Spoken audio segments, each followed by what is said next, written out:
Hi all of you. In this video we are discussing about the continuous time signal and discrete time signal. Okay, ఇదేంటి అని అంటే మీకు already ముందు classes post చేశాను, డిస్క్రిప్షన్లో link ఇస్తున్నాను, ప్లేలిస్ట్ చెక్ చేసుకోండి. Without knowing these two we are unable to solve the problems. Okay, first unit signals and systems మనం ప్రాబ్లమ్స్ సాల్వ్ చేయాలి అని అంటే కంటిన్యూస్ టైం సిగ్నల్ ఏంటిది, ఏ విధంగా ఐడెంటిఫై చేయాలి, అండ్ డిస్క్రీట్ టైం సిగ్నల్ ఏంటో మనకి క్లియర్గా ఐడియా ఉండాలి. First let us discuss the continuous time signal. Okay, video compulsory like ఇవ్వండి, ప్రతి ఒక్కరికి షేర్ చేయండి బేట. కంటిన్యూస్ టైం సిగ్నల్ అంటే ఏంటిది అని అంటే వెరీ సింపుల్గా చెప్పాలి అని అంటే ఆ సిగ్నల్ అనేది ఏంటంటే it define every value of T. For example I will take the graph. By graph మీకు నేను ఈజీగా ఉంటుంది చూడండి. If you take this graph, ఇక్కడ ఏమంటున్నాను అని అంటే this is X axis represents the time from various to where t, positive t to negative t or positive infinity to negative infinity define చేస్తారు. And y axis represents as x of t or దీన్నే మనం amplitude of the time అంటాం మనము. Suppose నేను ఇలా తీసుకున్నాను, ఇలా ఉందండి నాకు గ్రాఫ్, ఇది ఏం రిప్రజెంట్ చేస్తుంది అని అంటే here the amplitude is A. మీకు ఏమర్థమవుతుంది చూడండి, if you consider all the values, ఏమంటున్నాను, the signal is defined for all the values of t. Such type of signal is known as the continuous time signal. In this graph, from here to here, it defines, suppose if you consider this is 0. From the origin, what is the amplitude of the signal? A. And again you can consider this is T1. Then what is the amplitude? A. Then again for the next point, and from here to here, the amplitude is continuous, or else continuous అంటే మనకి సిగ్నల్లో తీసుకున్నట్లయితే మనం voice recorder అనేది continuous ఉంటుందా డిస్క్రీటా? నాకు ఫైనల్లో మీరు comment చేయండి, నేను చెప్తాను. ఇప్పుడు ఇది ఏమవుతుంది, నాకు continuous, there is no breaks. అంటే ఫర్ ఆల్ ద వాల్యూస్, అంటే టీకి మీరు ఇక్కడ నుంచి ఇక్కడికి వాల్యూస్ తీసుకుంటే the amplitude is same. Such type of signals is known as the continuous time signal. It is represented by X of T. దీన్ని దేంతో రిప్రజెంట్ చేస్తాము? ఎక్స్ ఆఫ్ టీతో రిప్రజెంట్ చేస్తాము. హియర్ ఎక్స్ అనేది నాకు dependent variable, right? And T is, we know that, independent variable.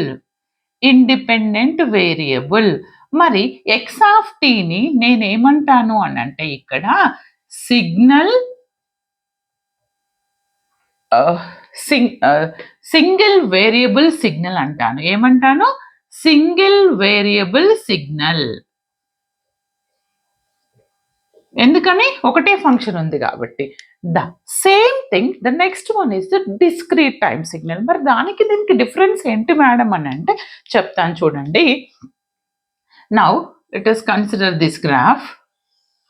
మనకి తెలుసు this represents as amplitude and this is the time from T to minus T అని తీసుకుంటే నేనేం తీసుకుంటున్నాను, ఏమంటున్నారు, the signal define only for the discrete intervals. అది ఎలా అని అంటే చూడండి, ఫర్ ఎగ్జాంపుల్ నాకు ఇక్కడ from the origin the amplitude is A. Okay, then consider the next one is T1. Now the next one is T2. Next is T3. The same this side, T minus 1, T minus 2, T minus 3. ఇప్పుడు వీటికి amplitude ఎలా ఉంది అని అంటే చూడండి, from T1 amplitude is, T1 దగ్గర amplitude ఎంతంత? A. And T2 దగ్గర amplitude ఎంత? A. From here the amplitude A. And minus T1 దగ్గర కూడా ఏ ఉంది, ఇక్కడ ఎంత? A. And here also A. ఏం అబ్జర్వ్ చేశారు మీరు ఇక్కడ చూడండి, టీకి అంటే ఫర్ సపోజ్ ఇది T3 అనుకోండి, ఇది మైనస్ T3, ఇది T3 అనుకుంటే minus T3 to T3 the amplitude is same. It define for all the values in between T minus 3 to T3. But ఇక్కడ ఎలా ఉంది, నాకు only it defines at that particular point only. ఏంటంట, what is the amplitude of T1? A. Then what about the between these two, 0 to T1? There is no perfect amplitude. అందుకని దీన్ని మనం ఏ విధంగా define చేస్తాము అనంటే, ఇక్కడి నుంచి ఇక్కడికి డిస్క్రీట్ ఇంటర్వెల్ అంటాము. If you consider the initial ఏమంటా నేను, ఒకవేళ మీరు ఇనీషియల్‌ని T0 మర్చిపోయాను. T0 అని తీసుకుంటే T0 టు T1 అనేది T అంటే నెక్స్ట్‌ది 2T అవుతుంది. Next 3T up to NT వరకు ఉంటుంది. సేమ్ ఇటువైపు కూడా -T, -2T, -3T up to -NT వరకు ఉంటుంది. ఒకవేళ మీరు ఇందులో T క్యాన్సల్ చేస్తే మనకి ఎంత వస్తుంది? 0. T క్యాన్సల్ చేస్తే ఇక్కడ ఎంత వస్తుంది? 1, ఇక్కడ 2, 3 సో ఆన్ n. ఇక్కడ ఎంత వస్తుంది మనకి? -1, -2, -3. ఈ విధంగా మనం డిస్క్రీట్ టైమ్ సిగ్నల్ ని రిప్రజెంట్ చేస్తాము. అంటే these two are what? Discrete time intervals. What is that time T. ఓకేనా?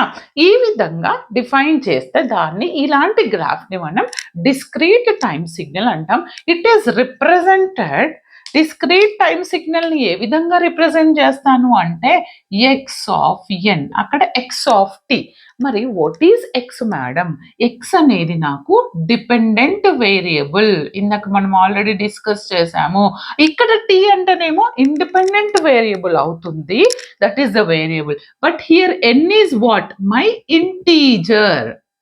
ఎందుకు ఇంటీజర్ అంటున్నారు? It defines up to NT times. అవునా? అందుకని n ఈజ్ ద ఇంటీజర్ అంటాను.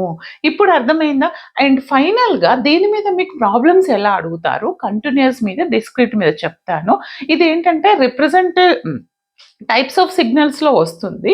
అండ్ దాంతో పాటు రిప్రజెంటేషన్ ఆఫ్ డిస్క్రీట్ టైమ్ సిగ్నల్లో మీకు కొన్ని ప్రాబ్లమ్స్ చాలాసార్లు రిపీట్ అయినాయి. సరే, ఇప్పుడు టైం లేదు, కానీ రిప్రజెంటేషన్ ఆఫ్ డిస్క్రీట్ టైమ్ సిగ్నల్లో నేను నెక్స్ట్ క్లాస్లో మీకు ఏం చెప్తాను అని అంటే, అడుగుతారు హౌ టు రిప్రజెంట్ అంటే స్పెసిఫిక్గా మెన్షన్ కూడా చేయొచ్చు. అంటే మీరు ఫంక్షనల్ రిప్రజెంటేషనా, సీక్వెన్స్ రిప్రజెంటేషనా, ఆర్ ఇంకేముంది మనకి టాబులర్ రిప్రజెంటేషన్, ఇవన్నీ నేను క్లియర్గా నెక్స్ట్ క్లాస్లో ఎక్స్ప్లెయిన్ చేస్తాను. ప్రతి ఒక్కరికి షేర్ చేయండి. All the very best and thanks for watching.